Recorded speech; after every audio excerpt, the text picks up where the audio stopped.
जय श्रीमन नारायण। अगली टिप्पणी जौन हम कहब उ रामानुजदास श्रीमान गट्टू वेणुगोपाल स्वामी द्वारा बताई गया है। अध्याय 8 अक्षर परब्रह्म योग श्लोक 28। वेदेषु यज्ञेषु तपस्सु चैव दानेषु यत्पुण्यफलं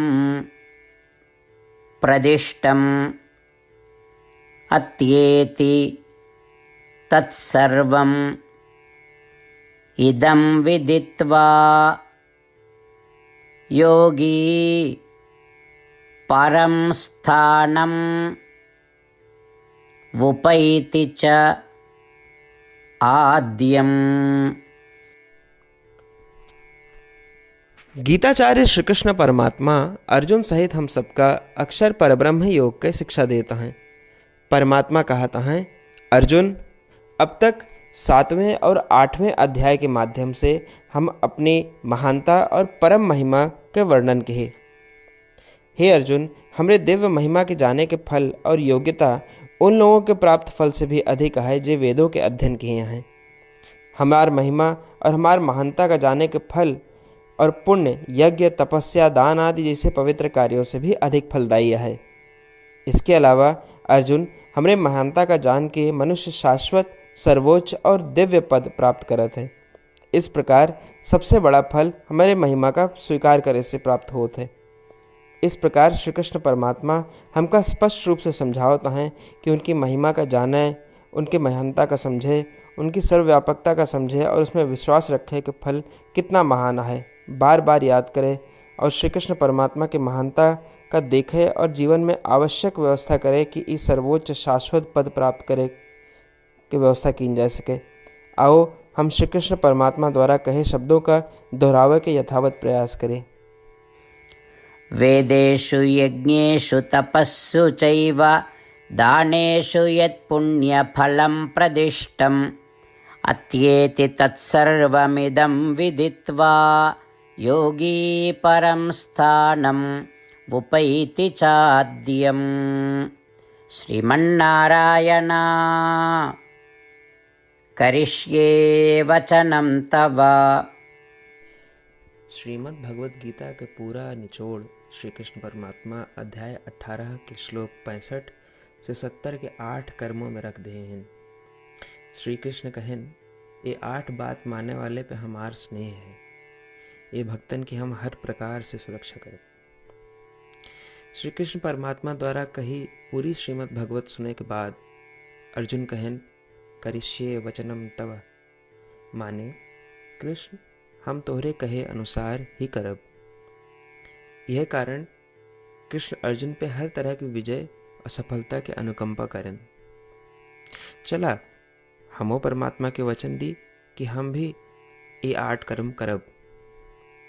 ये वचन से बढ़ के कोनो पूजा तप या यज्ञ नहीं बा। हम ये 8 वचन कहब, आप सब जने एक अपने मने और बुद्धि में विचार करें। इस प्रकार श्री कृष्ण के निज वचन देत समय परमानंद से प्रकाशित श्री कृष्ण के मुखमंडल के अनुभूति भी करें। जय श्रीमन नारायण। हमारे 8 वचन ई हैं। हमार प्रथम वचन, हे श्रीमन नारायण, आपके निर्देशानुसार हम आपके ध्यान और चिंतन करब। हमारा दूसर वचन, हे श्रीमन नारायण, आपके समझाए अनुसार हम सदा आपके भक्त रहब। हमारा तीसर वचन, हम अपन सारा कर्म आपके संतोष और सेवा के लिए ही करब। हमारा चौथा वचन, जैसा आप कहें, हमका पूरा विश्वास है कि हम आपके हैं और हम सदा आपका करबद्ध नमस्कार व पूजन करब। हमारा पांचवा वचन, हे श्रीमन नारायण, अध्याय 18 श्लोक 66 में आपके कथन मामेकम शरणम व्रज अनुसार केवल आपकी शरणागत की बात कही बा। श्रीमन नारायण, हम केवल आप एक शरण में आए हैं। हमारा छठा वचन, हे श्रीमन्नारायण, अध्याय 18 श्लोक 66 में आपे कहे माँ शुचः, मैं आपके शोक न करे के उपदेशानुसार हम शोक न करब। हमार 7वां वचन, हे श्रीमन्नारायण, आपने हमरे खातिर श्रीमद् भगवत गीता दे के हम पे बड़ी कृपा की है। हम नियम से एक श्लोक रोज सुनब या पढ़ब।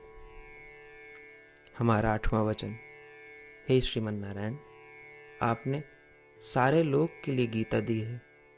जे भक्तन गीता के बारे में नहीं जानतन, हम उन तक आपके अलौकिक बतिया पहुंचावे के प्रयत्न करब।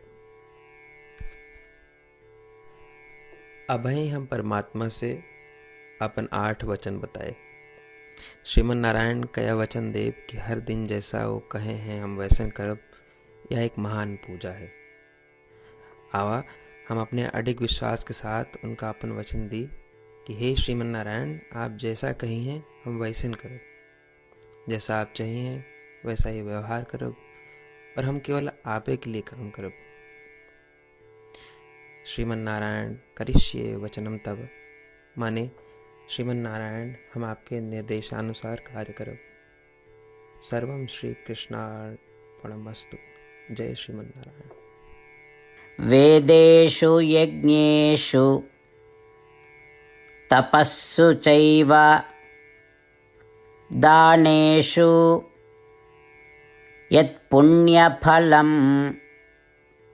प्रदिष्टम् अत्येति तत्सर्वम् इदं विदित्वा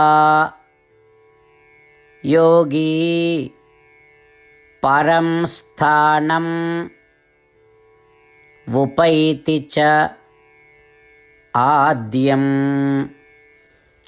वेदेषु यज्ञेषु तपस्सु चैव दानेषु यत्पुण्यफलं प्रदिष्टम् अत्येति तत्सर्वमिदं विदित्वा योगी परं स्थानम् उपैति चाद्यम्। श्रीमन्नारायण